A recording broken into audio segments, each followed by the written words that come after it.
اللهم علمنا ما ينفعنا وانفعنا بما علمتنا وزدنا علما رب العالمين. اللهم أعنا على ذكرك وشكرك وحسن عبادتك. أما بعد. So last time we stopped at the saying of Ibn Sirin rahimahullah, where he had identified the sin that had caused him to suffer distress 40 years after. Right? That's the last thing that we talked about. Right? So something that he did long time ago, and he was able to detect that this had produced that distress, that trouble. And Ibn al-Qayyim rahimahullah, he uses this, right, to explain how a lot of people miss that it's common to miss this. And he says, وَهَا هُنَا نُكْتَةٌ دَقِيقَةٌ. Here's a subtle point, is that a lot of people make mistake about. That when they don't see the direct effect of their sin, and it's delayed, they forget about it. وَيَظُنُّ الْعَبْدُ أَنَّهُ لَا يُغَبِّرُ بَعْدَ ذَلك.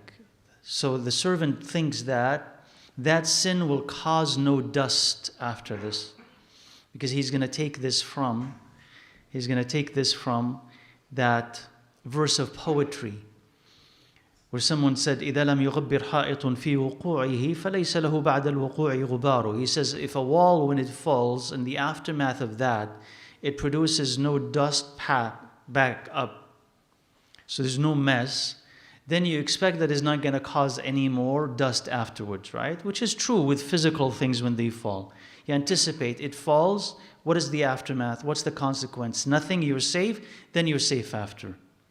Although some physical phenomenon, right, they too take some time for you to see the effect, right? Like you're not going to pollute the earth and say, oh, nothing happened to me, then that means we're safe.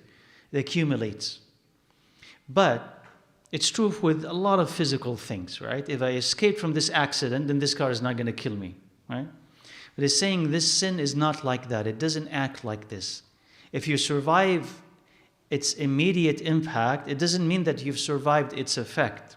So he says, yani subhanallah, how many people did this thing destroy? And how many blessings did it remove? And how many curses did it bring? Or punishments did it bring? And how many are deluded because of it? Not only from among the ignorant, but also from among the scholars, from among the knowledgeable, from among the wise.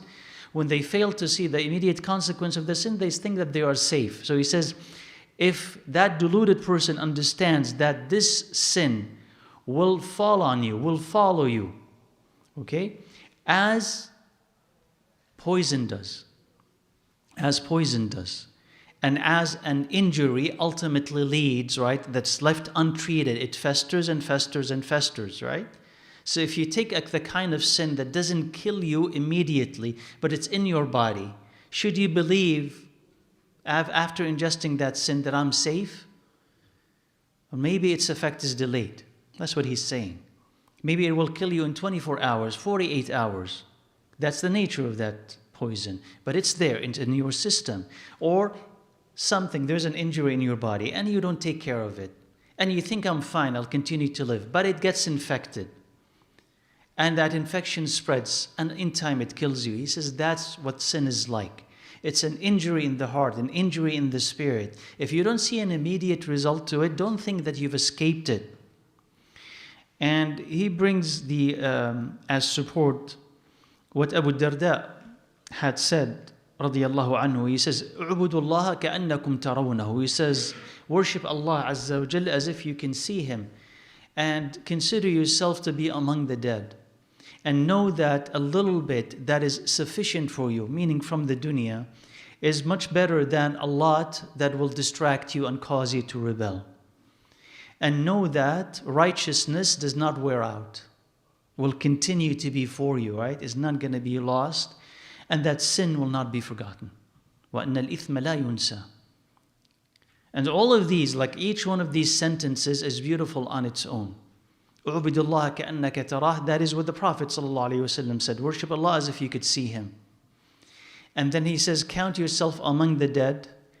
Because if you consider yourself among the dead, if you imagine yourself among the dead, then you will act as if you're alive. That will bring you real life. That will cause you to act in the most beneficial of ways. Because if you think of yourself as a dead person, then a dead person doesn't need all that money, or these distractions, or that food, or that entertainment. What does a dead person need? A dead person needs good deeds. A dead person needs forgiveness. A dead person needs dhikr and Quran. A dead person needs things that will benefit him. So if you count yourself among the dead, then you will get ready for that death. If you forget that, then of course you're going to forget that time and you're going to forget being ready for it. So count yourself among the dead. When you pass by the grave, the cemetery, when you think about it, consider that one of these spots will be yours. One of these spots will be your home. You have to move into one of these spots, right? You have to. From the home, the beautiful, comfortable, warm home that you have right now, you're going to have to move into that spot. So if you count yourself among the dead, what are you going to need there? You're not going to need any of the dunya. So then why are you wasting so much time on the dunya and very little to almost nothing on the akhirah? So thinking of yourself as a dead person helps, right? Helps kind of cleanse, filter out the consequential from the inconsequential, the important from the unimportant. And then when he says that a little bit that is sufficient for you is better than a lot that will distract you and cause you to sin and rebel. And subhanAllah, I mean, it's ironic that when we want to seek, we don't seek the little, we seek a lot, much more than what we need, right? A lot more than what we need. You don't envy a person who doesn't have, or a person who lives modestly. You always envy the millionaires and the billionaires and how easy their life is. But you don't understand that as Allah Azza wa Jal gives you more, no matter who you are, a believer or not. And the test will be harder for the disbeliever because he doesn't have anything to fall on, back onto, to remind him of what is important and what is not. The more that Allah gives you, the more distracted you are. You have to. You have to take care of it. It imposes on you its demands. So if Allah gives you a company, you have to take care of that company and the employees, right? If He gives you a lot of money, you have to worry about that money and where you get to invest it, what's happening to it, and the investment is going up or going down. Part of your heart is going to be enslaved by the dunya that Allah had given to you.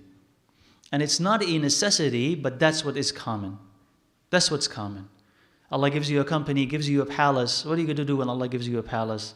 It needs to be painted, needs to be renovated. I need to sell it. I need to buy it. I need to upgrade. I need to downgrade. There's always something with the dunya. So the more Allah gives you, the less you have time for Him.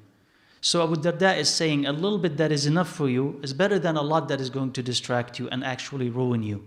So if you can learn to restrict yourself, be content with a little bit, then that frees your time. Gives you time. And at least what you could do is focus on the akhirah and what is beneficial in the dunya. Actually, what is beneficial in the dunya. So I can, volunteer to help other people. I could sit and teach the Quran. I could spread Islamic knowledge. I can defend the truth. I can do which is meaningful things that will stay for you and beyond your death. But if the only thing you worry about the dunya, then as soon as you die, you end. Because all that dunya goes to somewhere else, right? And then he also said, radiyallahu anhu, and know that righteousness is not lost. If you do it, it stays. La yabla. It's not like clothes. And it's not like the dunya. Whatever you buy from the dunya, what happens to it? From the moment that you buy it and it's new, it's going to get older and it decays and it's gone. That's how it happens. Even our bodies. But al-bir, no la yabla. Righteousness and piety, when you do it, it stays and it stays and it keeps reproducing many beneficial things for you. So you are the luckiest if Allah Azza wa Jal guides you to do something beautiful, something that is righteous. Al-ithm la yunsa. That's the relevant part here. Sin is not forgotten. Even if you forget it, it's not forgotten. Because it's been deposited into your body, in your book of deeds, and there has to be a price. Unless you repent, there has to be a price. So it says, don't think that it is forgotten, right? And he brings here a story, like one story and a couple of sayings. He says, نظر بعض العباد إلى صبي. So that needs explanation. So he says one of the worshippers, Ubbad, is the one who just focuses on the worship of Allah Azza wa Jal, and they may typically lack knowledge.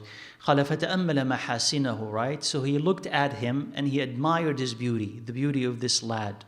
So we understand here that was a lustful look. So فأتي في منامه, so he saw in his dreams, he says لتجدن غبها بعد 40 سنة. You'll find that evil consequence of this after 40 years, right? In another narration that kind of explains this a little bit more, and by the way, that story is kind of chain-wise is weak. So in the other narration, it says that this was a Christian lad. The boy and the madman looked at him with lust first, and also said, how could Allah punish such a beautiful figure or such a beautiful face? So there were two crimes being committed here. One is the lustful look, and the other one is an objection to Allah's decree. How could Allah punish something that is so beautiful? And the ghib, or the consequence that happened to him after 40 years, as that other narration explains, is that he forgot the Quran. He used to memorize the Quran, then he forgot it. Now what you take from that, because this story does not need to have happened for you to learn something from it, but what you could learn from it is, first of all, a lustful look is haram no matter whom you're looking at, right? So a man could look at a woman with lust. Is that haram? Yes. He could look at another man with lust. Is that haram? He could look at a boy with lust. Is that haram? Worse. Yeah, that was emphatic. That's worse. Yes, that's worse. So all of that is haram. All of that is haram. So a woman could look at another woman with lust. Is that haram? Haram. So all of these things are haram. So it doesn't matter whatever categories you hear on the outside in popular culture. I am not this, so obviously it doesn't happen to me. This could happen to anybody, right? It's a whisper from the shaitan that he throws into your head. So if there is lust, right, no matter who the other person is, it's haram.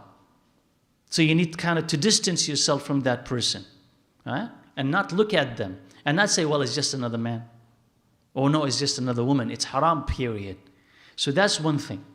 And the other one is objecting to Allah's decree. That in itself is sin. How could Allah Azza wa Jal punish someone with so and so? Allah knows best what to do with that person. But what you take from it is that 40 years after, you're going to find it. Okay? 40 years after. So it's not forgotten.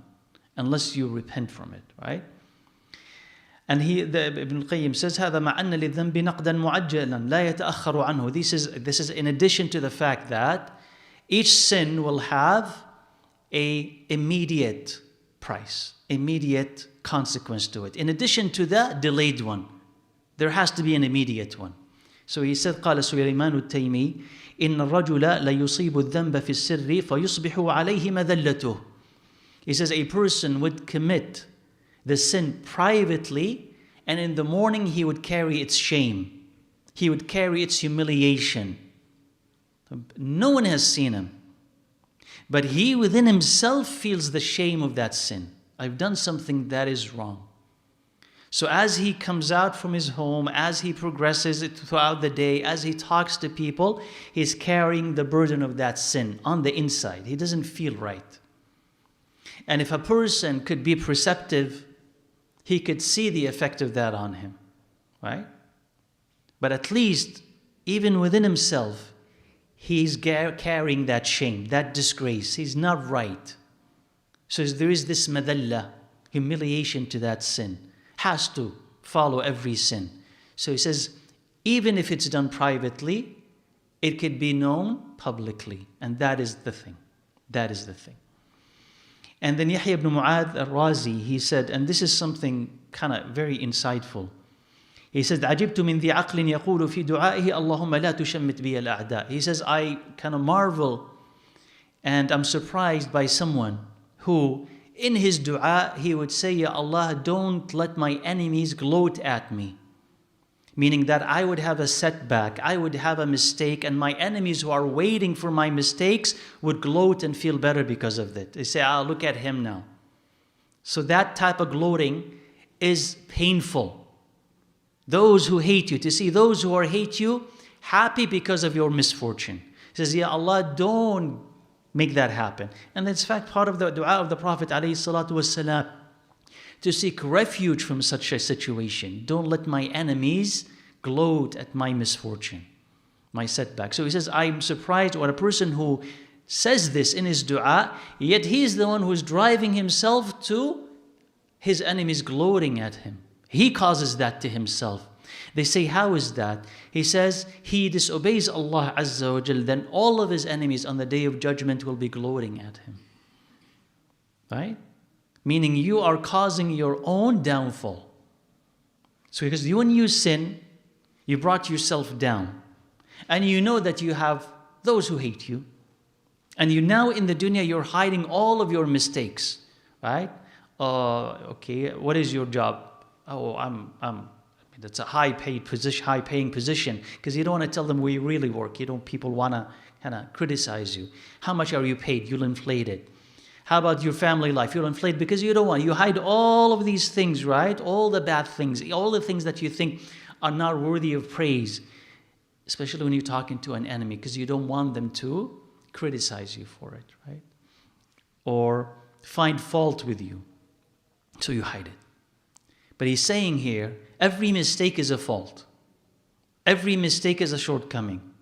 And every mistake will be exposed on the day of judgment. So if you're handed your book in the left hand, or your mistakes are exposed, because some mistakes, some major sins will be exposed on the day of judgment, then everybody will see that, and all those who have considered themselves your enemies will see that. And you've diminished yourself, and you've disgraced yourself, and you did this to yourself. So of course they will gloat. So how could you ask for this and at the same time cause it to yourself? Right? And so this tells you that, as some of the Salaf have said, أَعْدَى أَعْدَاؤُكَ أَعْدَى أَعْدَائِكَ نَفْسُكَ الَّتِي بَيْنَ جَنْبَيْكَ. It says your worst enemy is yourself that is between your shoulders, or two sides, that is within you. This is your greatest enemy. You know why? Even though it's not really your enemy, right? But you are the worst enemy of yourself. You know why? Because your actual physical enemies, what could they do to you? How much can they harm you? Compared to how much you could harm yourself. Because your enemy could backbite you. Okay, that's hasanat for you. They could wrong you. They could take your money, right? They could try to kill you. Good deeds for you. Anything that they try to wrong you with is for you against them. So they can't harm you. Right? But who can harm you? You. You're the only one who can harm you. Because when you sin, that's the greatest harm. So imagine, subhanAllah, that you yourself, who is trying to save yourself from all harm, turned out to be the worst committer of harm. So that's why sin is very dangerous. That's what he's saying here, rahimahullah. Right? So don't, as you're hiding your mistakes in the dunya, don't let them be exposed in the akhirah. Ask Allah for forgiveness. Stop these things and ask Allah for forgiveness, and ask Allah to conceal you as He did in the dunya, so in the akhirah as well. وقال ذو النون, and this is authentic to him, he says, من خان الله في السر هتك الله ستره في العنانية. He says, if you disobey Allah privately, Allah will disgrace you publicly. The seal or the curtain, the barrier that is protecting you and your reputation, that will be broken. And people will know about it. So again, don't think, and that's what Ibn al-Qayyim is talking about here in terms of what? Immediate consequence of sin. Right? It says if you sin privately, Allah will break that seal publicly. People will get to know about it sooner or later. So don't think that if it's hidden now, people will not find about it later. There are some sins and sinners who sin and sin and sin and think that they're safe until people find their mistakes. They dig after it, right? Or accidentally they're found out. So don't think that just because it's hidden now, it will continue to be hidden. And think to yourself, what would I do when it's public? And if it were to be public? How much trouble would I be in? How much embarrassment would I be in? How much would I pay? If someone were to know about it, how much would I pay for them to keep quiet? All that effort could be saved if you say to yourself, I'm not just going to do that sin. So if something is going to disgrace you, destroy you later, stop it now. And then you've protected yourself. And then you would be your self-best friend, not its best or worst enemy. Its best friend, not its worst enemy. Then he said, and that's like another chapter, and he says, وَلِلْمَعَاصِي مِنَ الْأَثَارِ الْقَبِيحَةِ. He says, sin has wicked, evil consequences that harm the body and the heart in the dunya and the akhirah, which only Allah Azza wa Jal knows about, meaning it has a lot. So the sin, right, harms the heart and harms the body. And he says in ways that are fully only known to Allah Azza wa Jal, but I'll tell you about some of them. Some of the things that if you commit these things, you will lose. So he says, فَمِنْهَا حِرْمَانُ الْعِلْمِ. He says the first is to be denied knowledge, is to lose knowledge, the ilm. Because he says al-ilm is a light that Allah thrusts in the heart. And the ma'siyah, sin, puts that out. It covers it, it's darkness. So ilm, knowledge, right, that's in the Quran and the Sunnah, that is light that Allah Azza wa Jal gives it, deposits it in your heart, and sin comes and covers all of that. So you will lose knowledge because of it. So he said when a Shafi'i, he gives you an example here, he says when a Shafi'i was studying with Malik, rahimahumullah.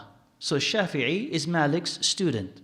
So Malik here is sitting and he's noticing, and Shafi'i reads in front of him, reads from Al-Muwatta, and Malik would listen.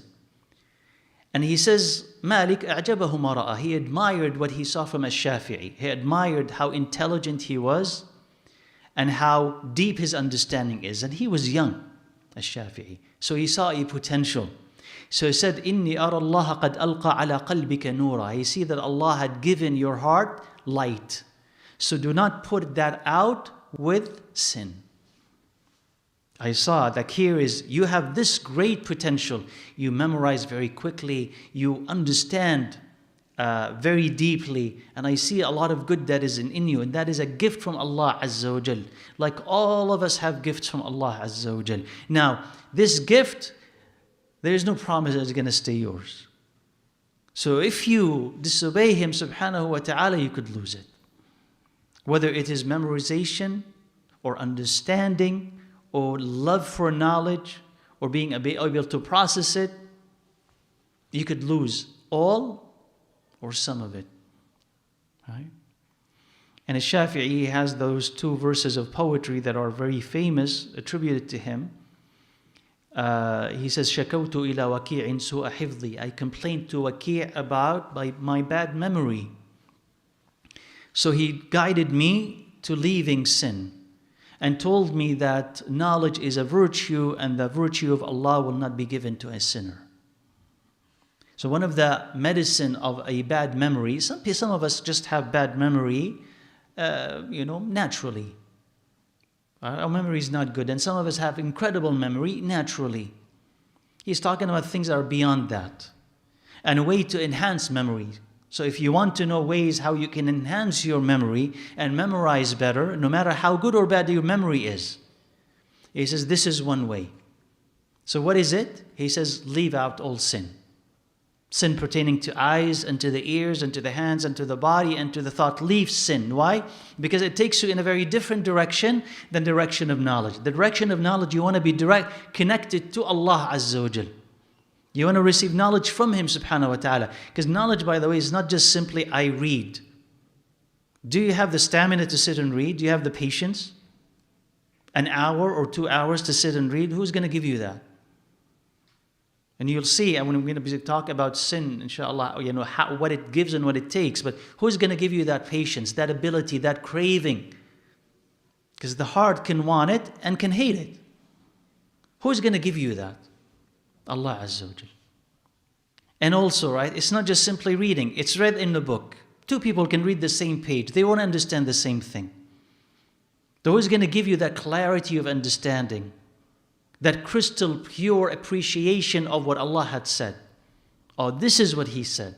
And in understanding also beyond immediately what you read, the consequence, the benefits of it. They're able to extract wisdom from it and apply it into a novel situation. Who's going to give you that ability? So all this is a gift from Allah Azza wa Jal.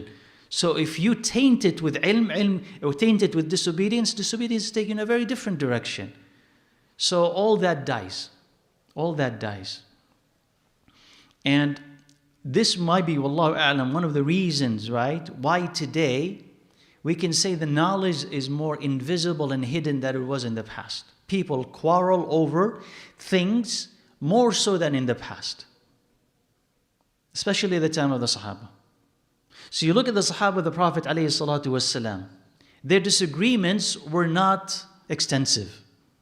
As human beings, they did disagree because it's natural for people when they congregate for any communal activity for people to disagree, right? Okay, this is too high, this is too low, this is white. No, it's not white. We should do it this way, should do it that way. There has to be some natural disagreement, and they're learning how to come together. There has to be. We're not talking about this. We're talking about when knowledge becomes unavailable, the understanding becomes flawed or difficult. Even the same ayah, people reading the same ayah, but they can't reach the same conclusion. So when you look at it today, how in established matters and even in new matters, why the ummah divides so much, and you say, how come people can't see what this is? That this is wrong or this is right? Why do we disagree over this and this and this and this? Because if there is lack of taqwa, there's lack of understanding. You can't reach the truth. You can't see it. You don't want to submit to it, so you don't submit to it. So you found Muslims quarreling and arguing and disparaging each other. And they can't reach consensus. And it seems so confusing. And if we had greater taqwa, we'll have greater consensus. Right? So we are paying the price. By the way, individually, I don't want to just look at the ummah and let's just blame the rest of the ummah while I'm fine. No, individually you are paying the price for when I'm clouding my judgment with all of these sins, I can't see the truth. Okay? And you'll begin to dispute the basics in Islam. So why is alcohol bad? Why is hijab mandatory? Why is inheritance this way? Why did Allah punish those people? Where do you think this comes from? Yeah, we're talking about lack of knowledge, and that is essential, but at the same time, where does it come from? If you have all of knowledge, there's lack of taqwa. So you're denied knowledge. So you don't see these things anymore. They're not as clear as they were before. And when you want to kind of research a new issue, and the ummah wants to research new issue, you see the disagreement erupting everywhere. And that again is a consequence of what we have done. So obeying Allah Azza wa Jalla and having taqwa guides you to the truth. He says, وَمِنْهَا حِرْمَانُ الرِّزْقِ. So when the consequence of sin is being denied provision, losing money, okay, losing opportunities. And he says that there is this hadith which we talked about in Al-Abda, indeed the servant of Allah Azza wa Jal will be denied provision because of a sin that he has done. Right? And we said some people consider that hadith to be authentic, some of them do not consider it to be authentic. He says, as is the taqwa of Allah Azza wa Jal a cause for provision to increase, right? And so is abandoning taqwa a cause for poverty. So you will not bring the rizq from Allah Azza wa Jal, provision, with something like avoiding sin. And we need to understand this properly, because somebody could come and say, how come so-and-so is so sinful and so rich? Right? And how come so-and-so is so pious and he is poor? We're not talking here about this person becoming a millionaire. Because becoming a millionaire and a billionaire is not a sign that Allah Azza wa Jal loves that person. So you have to always keep that in mind.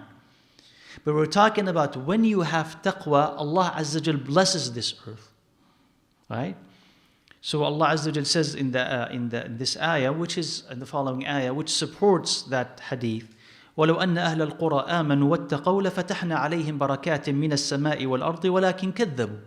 It says, if the inhabitants of those cities, if they had believed, we would give them blessings from above and from beneath, from the sky and from underneath them. But they denied, they disbelieved, so we destroyed them because of the things that they used to do. So Allah Azza wa Jal tells you, subhanahu wa ta'ala, if they were to be pious, Allah will bless the sky and will bless this earth. So we understand, as Ibn al-Qayyim rahimahullah is saying, that yes, the taqwa of Allah will bless this earth and will bless your income. It doesn't mean that you're going to become a millionaire, but you'll have enough and that thing will be blessed. And if you disobey Allah Azza wa Jal, then yes, the roads or the path of those provisions could be blocked. And you could suffer poverty, just like nations who disobey Allah Azza wa Jal will suffer poverty and famine and disease because of this. You say, okay, what about the disbelieving nations, and what about the disbelieving people who are very rich? You say, if Allah Azza wa Jal, remember what we have said before, if you see Allah Azza wa Jal giving people more of the dunya despite their sin, then Allah is leading them on.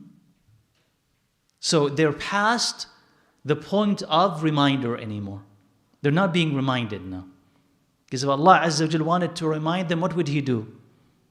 He will strip them of all of these things so that they will stop and say, why is it that we're poor? Why is it that we are suffering? What's the cause of all? These questions prompt faith. But if you find yourself being blessed and blinded by those blessings, because that's the only thing you worry about. Shopping all the time, money all the time, right? Money, just money, and making more money. Individually and also on a national level. The only thing that they care about in most countries is what? GDP, more money, more investments, currency, what it's doing. That's what they care about. There's no sense of morality at all. That's not how they assess a country. That's not how a successful country is looked at. Not morality, not ethics, not what they do, but rather how much money they have. So that is very blinding. So if you see Allah Azza wa Jal is giving them that much despite all of the sins, then they're past the point of receiving reminders. The Allah Azza wa Jal is just now leading them to their own destruction, because that's what they want, that's what they're marching towards. And it will be our job just to wake everybody up and say, no, this is not good for you. It's really not good for you. They're also borrowing, right? They're living on... Sahih, you're right. It's debt upon debt, right? And ultimately you have to pay for those debts. So they'll be catastrophic. It will be catastrophic for everybody. But anyway, right? So a believing man, a believing woman, if you find that Allah Azza wa Jalla is blessing you, right? You have this job, you have this car, you have this you have this, and then you start sinning and you keep sinning, you may see actually a decline in your income. Less barakah in it. Okay? More difficulty in earning money. And that tightness, by the way, that difficulty is not a bad thing. Because that means that Allah Azza wa Jalla is reminding you. You just need to be reminded, oh, this is because of what I'm doing. I should stop. And if you're not going to stop for the sake of the akhirah, at least stop for the sake of the dunya. Right? Oh, I need my kids to be educated. I need to pay my bills. I need to pay my rent. I need to pay this. So if you're not worried about the akhirah, at least be worried about the dunya, because Allah could take this from you. And you experience difficulty upon difficulty. He says, وَمِنْهَا, and from those consequences, he says, وَحْشَةً, an estrangement, an alienation, a distance. That's what wahsha is. That the sinner will find in his heart between him and Allah Azza wa Jal. And he says, no kind of joy could compare to that estrangement, to that difficult feeling that you have. Even if all the joys of the world will be combined, it will not be as much as that alienation that the person would feel. And he says, this is a matter that only those who have living hearts will feel. If the heart is dead, you're not going to feel this. Because if a heart is dead, just like a dead body, you can't hurt a dead body. Right? You can't make a person who's dead suffer.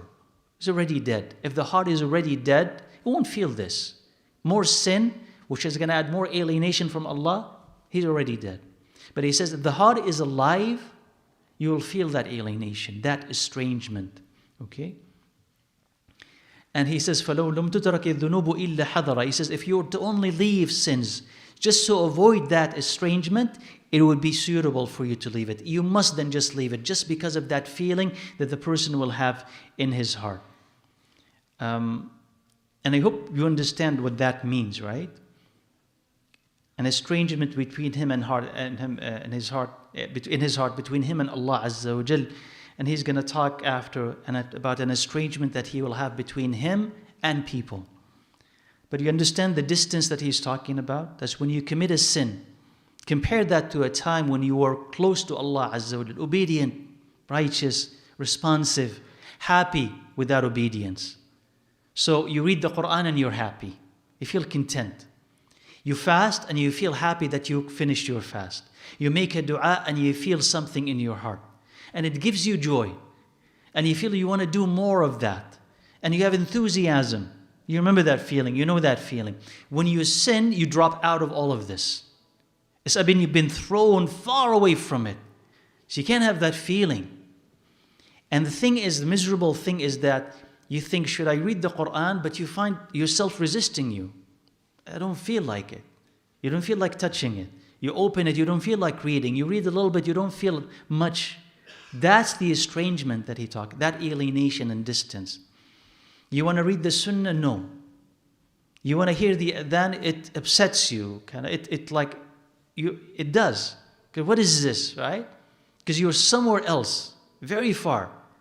And now you hear the adhan, it reminds you of what you were and you're supposed to be. And also because it's out of place.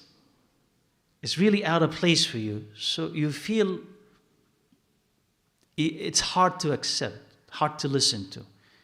A reminder, a tadhkira, maw'idha, it's hard to listen to. You don't want to. You're alienated. It's difficult to accept.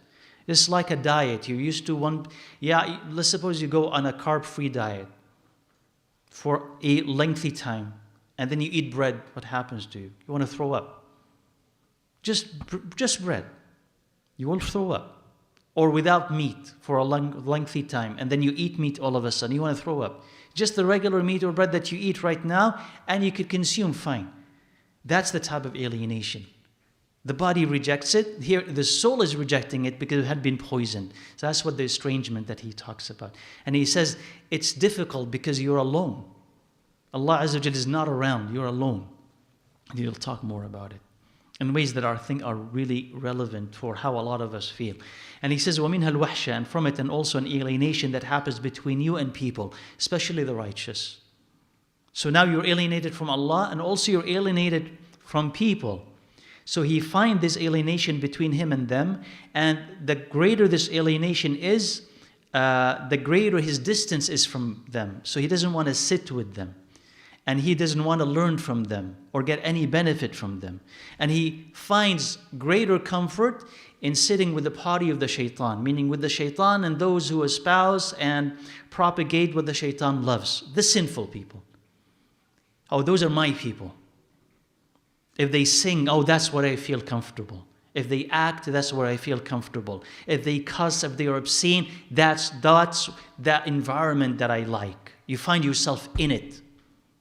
You're alienated from here, but you find yourself there, right? حتى تستحكم, until it becomes complete, because that alienation. So it can happen even between him and his wife, between him and his kids, between him and himself. He's alienated from his own self. فَتَرَاهُ مُسْتَوْحِشًا بِنَفْسِهِ. He says he's sitting by himself, alienated from his own self. Meaning he's not himself. He's unsettled. And here, subhanAllah, right, he is describing, and I forgot whether he's describing it here or somewhere else, but it's a psychological condition that he's talking about. When someone commits a sin, and he's not comfortable anymore. And it's not lack of comfort. It doesn't come from lack of money or lack of amenities or lack of ease in his life. It's just simply not happy and not comfortable. So he has the children, he has the wife, he has the job, but he says, I'm disconnected from myself. I feel like my heart is disconnected from my heart is disconnected from the rest of my body, the body is disconnected from the spirit. No matter what I do, it feels empty, right? It just feels empty. And nothing in life is satisfying anymore. That's alienation. So he's describing, rahimahullah, that psychological condition that a person can reach when his wife, her husband, is just, they're not the same people that they used to be. The children, no interest in raising them or being close to them. So this is the travesty or the devastation of that sin in what he has done. So it disconnected you from Allah Azza wa Jal, and now it disconnected you from people, especially the righteous. So when you see somebody who's coming in to give you advice, or somebody who is known to be the righteous, oh, the sheikh has come. Again, okay, what's haram now, sheikh? What advice are you going to give me now? You don't want to listen. And sometimes, I'm not talking about sometimes, yes, whoever is preaching sometimes could overdo it, right? You're always critical. Whatever you see that person, this is haram. Of course, they're going to be repelled. So you have to be selective, and you have to be wise, and you have to know how to introduce. Because if you're the person who's always listening to criticism from another, you're going to close that door, right? I don't want to be criticized all the time. See, and I know when you could criticize and how to do it. So I'm not talking about that. I'm talking about the fact that you don't want any reminders anymore. Okay, so if you shut that door, so you feel happy at home with the sinful, and very alienated from the righteous. Very happy at home in sinful places, but very alienated if you were to go to the masjid. What is this? I don't want to be here. Right? And that stems from a greater alienation from Allah Azza wa Jal, and from the book of Allah, and from the sunnah, and from anything that Allah Azza wa Jal loves. And he says, وَقَالَ بَعْضُ السَّلَفِ, just commenting on that alienation, just kind of to prove it. He says, إِنِّي لَأَعْصِي اللَّهِ, if I says, I disobey Allah, and I see this in the character and the behavior of my animal and my woman, my wife, meaning those who are around me. I see that reflected in them. Whether you could say it's an alienation that he is feeling, so it gets projected onto them, right? Or a gap that sin creates, so he will see that his wife is not as loving, right? Not as compassionate, not caring. And his animal, right, the one that he uses, for transportation, is not listening to him, is disobedient. It's as if, as you disobeyed Allah Azza wa Jal, I'll disobey you, I'll give you trouble. So he says, I find it in the difficulty of the social connections around me. If you're going to want to be fancy a little bit. Right? But basically, that is just harder. So your neighbor, right, is not as nice. And your family and your cousins or your parents or your children, they're not as nice. So where is this coming from? Because you're poisoning the well. Everybody's drinking from it. You're poisoning the well. And so now you will see the consequences of it in terms of all of these things. So one of the things, right, now you're going to become a semi-certified therapist. You're ready for it, right? The first prescription, anyone who has a problem comes to you, because obviously people will come to you with problems, right? If they come to you with a problem, what's the first prescription that you're going to give to them based on what he just said? Stop sinning and obey Allah. That's it. I don't want to hear anything more. I have a problem with my wife because stop sinning and obey Allah, go. Isn't it? Okay. My kid is not listening to me, stop sinning and obey Allah and leave. That's the prescription. And I'm serious. Give this to everybody who is complaining about anything. He says, before you go to anybody, before you go to a therapist, I'm not telling you that you don't need a therapist, depending on the gravity of the situation. Counselor, therapy, right? Whatever you want to call it. But I'm saying before you go through all of this, just consider this one thing and go ahead and try to do this. And a lot of people are not going to go to counselors and therapists, but they need somebody to talk to. Or you yourself, if you are your own self-therapist, and you're going through something, if you just can remember this, and you say, you're facing difficulty in life, good. You know why it's good? Because Allah Azza wa Jal is waking you up. Allah cared about you enough to wake you up. Good for you. Right? Good for you. Now go fix it. Obey Allah Azza wa Jal and stop these sins. Then things will improve. Bi'idhnillah Azza wa Jal. That doesn't mean like 2 hours. Hey, I haven't seen anything improve yet. We're talking about as much as it takes. Right? As much versus as many sins been committed. But this is the first advice He gives to everybody. Seriously, to everybody and to ourselves. And that's why He said, I disobey and I see it and how it complicates my relationships. And Allah Azza wa Jal wants you to see this so that you stop uncomplicating them. So you will see, subhanAllah, increased rates of divorce. Why do people divorce? One of the reasons is this, one of the main reasons is this. Why is there like a disobedience between kind of parents and children, and disobedience and lack of right giving between parents and children and parents? All conflict that you see in society, by the way. Have anybody thought about it? Why is there racism in addition to the fact that people can espouse racist beliefs? But why is there so much racism? Right? Because if you stop these sins, right, these conflicts will diminish. So racism, sexism, whatever it is that is causing that much tension in society, when they're searching for answers, nobody says this. Because they don't believe in this. And they laugh at you if you suggest this. But you know that this is the cause. And Muslims have to be the first to implement this in their communities and in Muslim lands.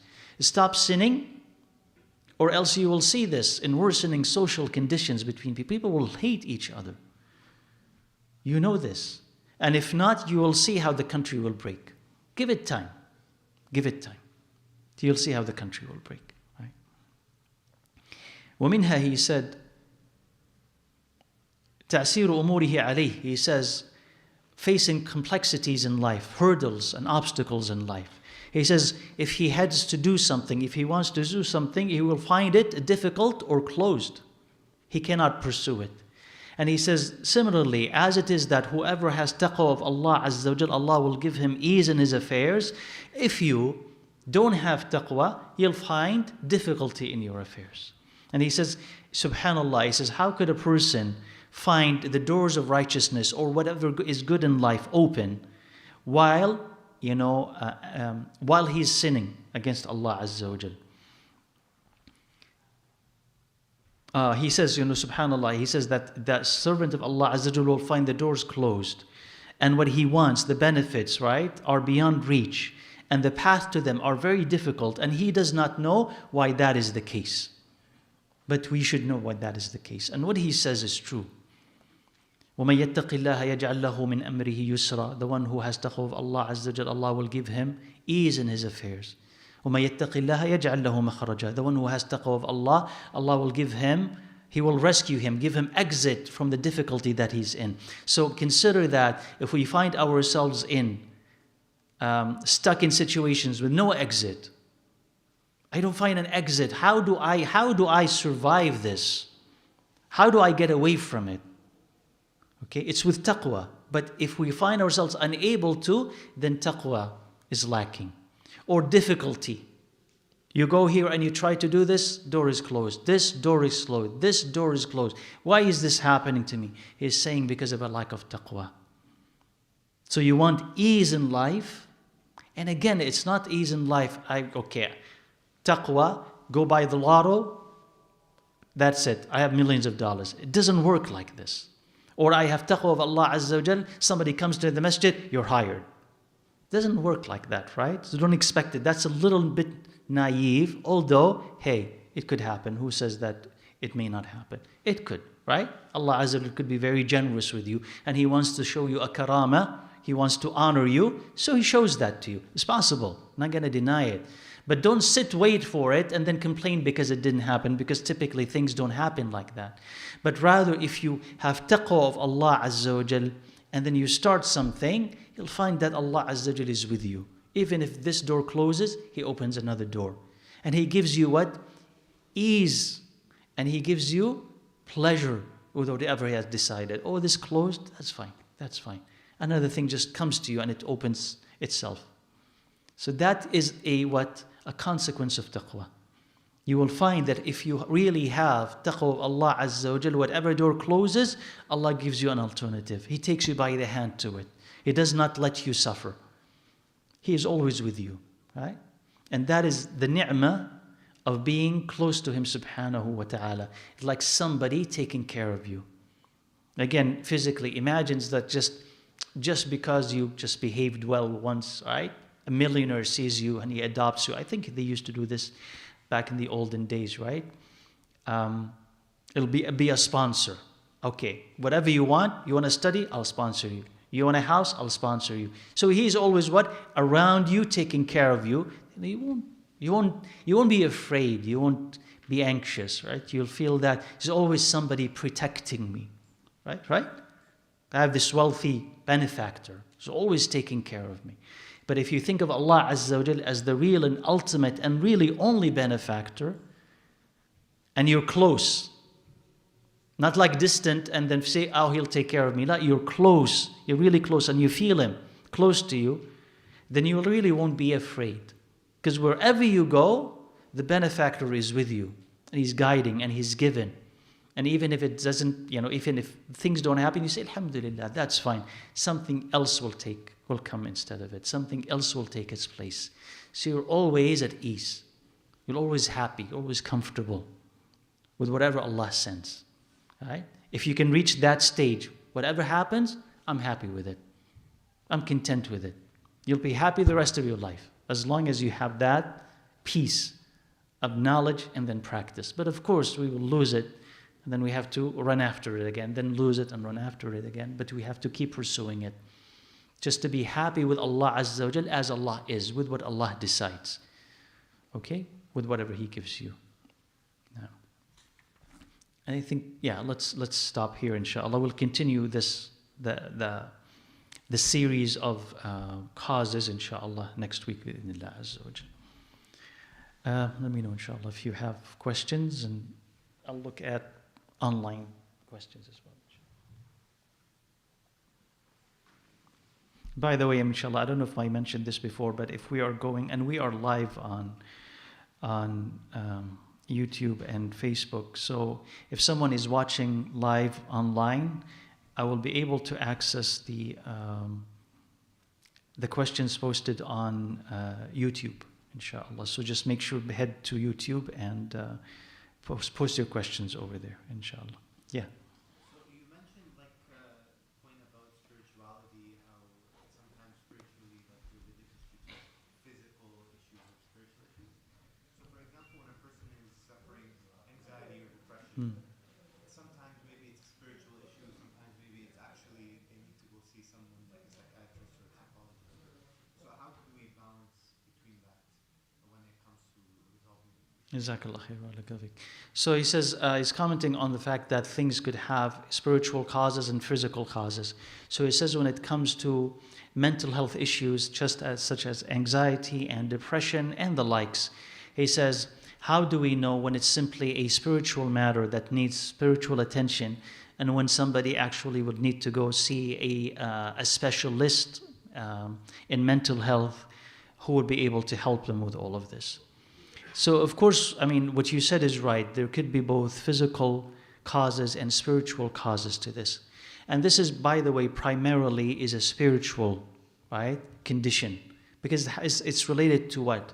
More so than the body, it's related to what? The soul, and soul, basically, it's to the ruh. So when we say the heart and the mind, we're really basically attaching that to the soul. So it's really a spiritual condition first and foremost, which could also, in secondary terms, have physical causes.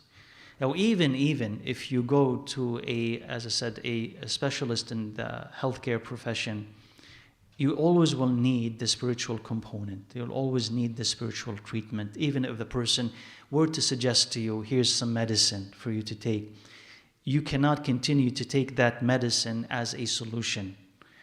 You will need to tackle that on a spiritual, emotional, and psychological basis. So how do you kind of have a balance? He said the first approach shouldn't be, I want to go to the doctor to give me antidepressants, because that's the easiest answer. He said, no, tackle that spiritually, based on iman. Okay? And see if that would be enough. So tackle it based on reading and understanding the Quran, doing dhikr of Allah Azza wa Jal, the general and the specific dhikr. So the dhikr that is in the morning, in the evening, after the salah, the dhikr of Allah Azza wa Jal that is general. Also focusing on your salah, focusing on dua in the salah and focusing on dua outside of the salah. So focus on these things and avoid sin. Stop sinning. Stop the wrong that you're doing. And try to see if that could heal, that can improve. Okay? If not on its own, especially if you have these doubts in your head, thoughts that keep, attacking you, intrusive, uninvited thoughts, then you need maybe to talk to someone. So you can talk, if there's someone who is suitable in the religious sense, like an imam or a sheikh who can comprehend what you're talking about, you can go and talk to them. I have these thoughts, I have these things, I have this. And they may be able to help you. So that's one. Then two, the third, if you're going to go to someone who had been educated in the Western sense, okay, Western education, when it comes to psychology and the likes, make sure at the same time, if you're going to choose someone, that they have the religious education or the religious knowledge so that they'll be able to have a balance, right? Because everybody is going to give you advice based on their background and convictions. So if their conviction is non-religious or hostile to religion, obviously you're not going to receive the best of advice. So if you don't find that person, you need to balance it with somebody who is religiously educated so that whatever they give you over there, you could balance with something that is Islamic so you're not lost in the process. Okay? So if you manage to do this, you'll find the balance, inshallah. And medication is a very, very last resort because that it kind of alters you chemically and you're not the same person, right? So if you need to take it, you need to take it for drastic, temporary reasons, and then, but with an idea that this is not kind of continuous, right? It has to stop at one point, right? So there's a question online. That gives you time, inshallah, to think of other questions if you want to ask something.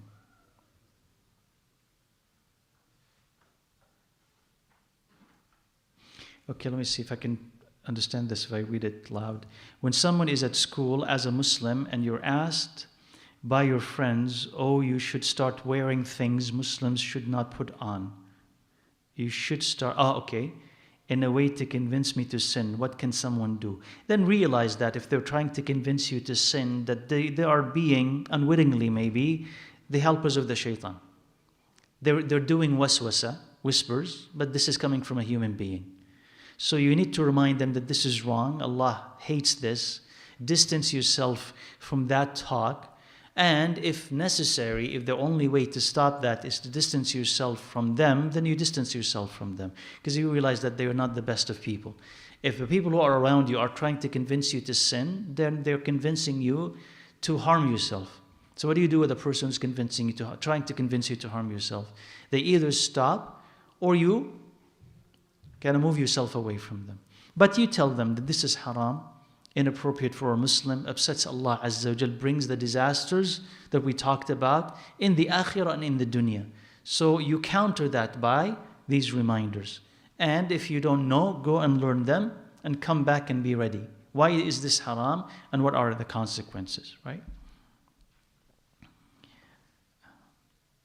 The book that we are reading from is The Disease and the Cure, Ad-Da'u wad-Dawa, right? So if you, I think that the live stream should mention the title, Insha'Allah Rabbil Alameen, and once it's published on YouTube or Facebook, they should have the title. But it's by Ibn al-Qayyim, Ad-Da'u wad-Dawa, The Disease and the Cure, and it's available online, even as a scanned PDF.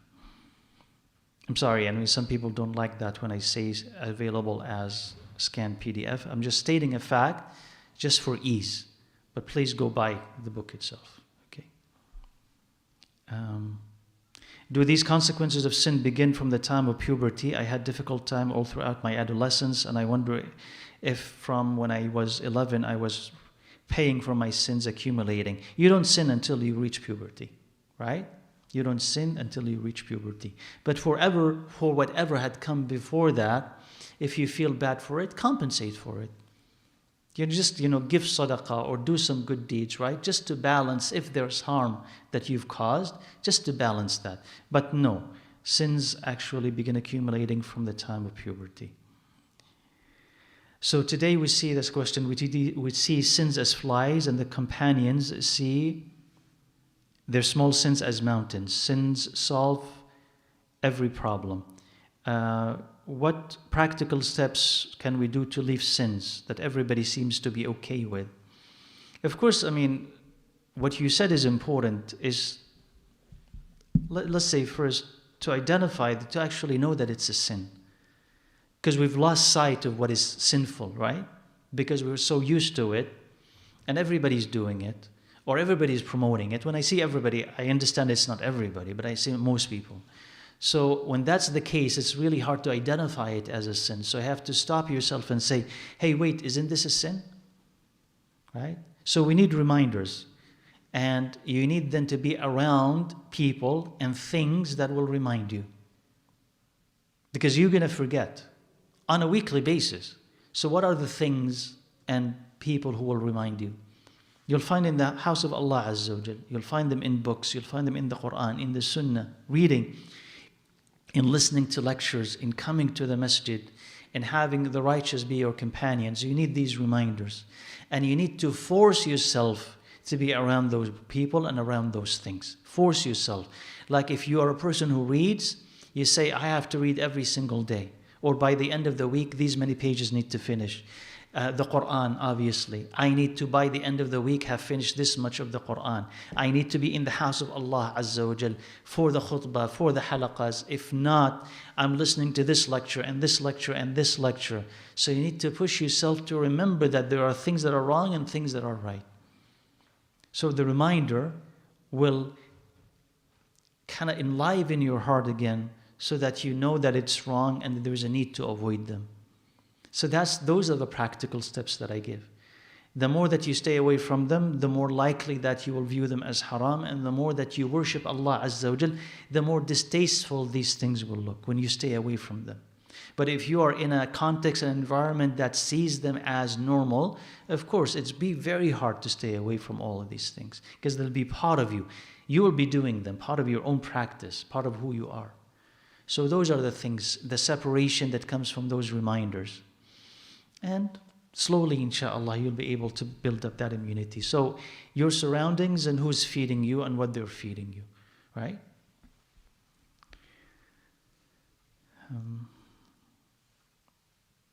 So advice on how to make Allah Azza wa Jal the only thing I rely on in my life.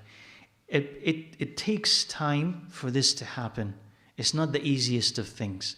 Because we, by nature, we're relying on anything and everything physical around us, and we rely on ourselves. So understand that Allah Azza wa Jal will train you. Will train you. Okay? But you need to be educated. And that education is the Quran. So read the book of Allah Azza wa Jal. So you want something? I said, read the book of Allah Azza wa Jal. And you will come upon stories, especially stories in the Quran of the prophets of Allah Azza wa Jal. Then stop and think about how they relied on Allah Azza wa Jal in circumstances where they were alone. Yusuf alayhi salam in the well. Yusuf alayhi salam captive as a slave in the prison. He has no one except Allah alone, and then Allah saves him from this, from this, from this, and from this. And then what Allah gives him. You look at Muhammad alayhi salatu wassalam, and how Allah Azza wa Jal saved him, although he had no one but Allah Azza wa Jal. And that teaches you how the Sahaba relied on Allah Azza wa Jal, and He championed them, and Allah gave them victory over their enemy. That will teach you. So you must have that education. You must learn it. And then you will be tested, just like sitting for an exam. Now you have to produce back what you have learned. So you'll be tested, either sometimes with an illness or a loss or an enemy. And then you'll find yourself relying on somebody other than Allah. And then Allah will remind you, no, you need me. And then you'll say no. The doctors don't work. Money doesn't work. Friends don't help. Allah Azza wa Jal. That's how He will teach you. So these are the practical steps. Pray to Allah Azza wa Jal, read the Quran, read the Sunnah, learn them, and remember Allah Azza wa Jal at times of difficulty, and He will teach you. He will remind you.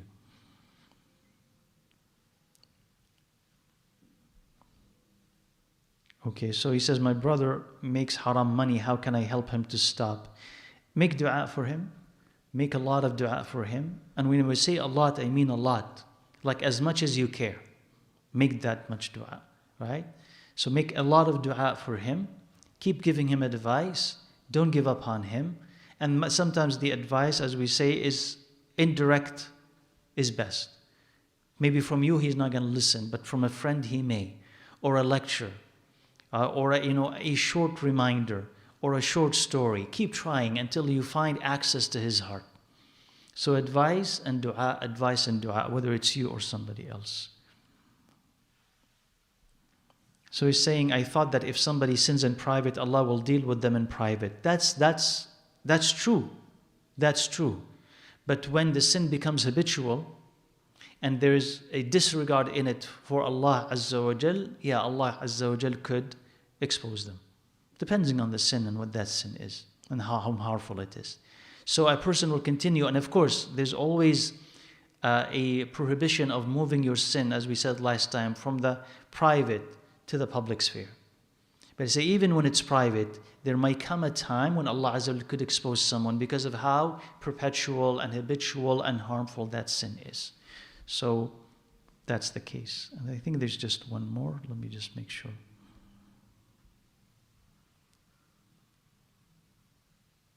I think that's the same one, right? Okay, I think that's all of them. Okay, that's all of them. Anything here? No? Okay, inshallah. So we'll see you bi'idhnillah azza wa jal next week at the same time. Barakallahu feekum.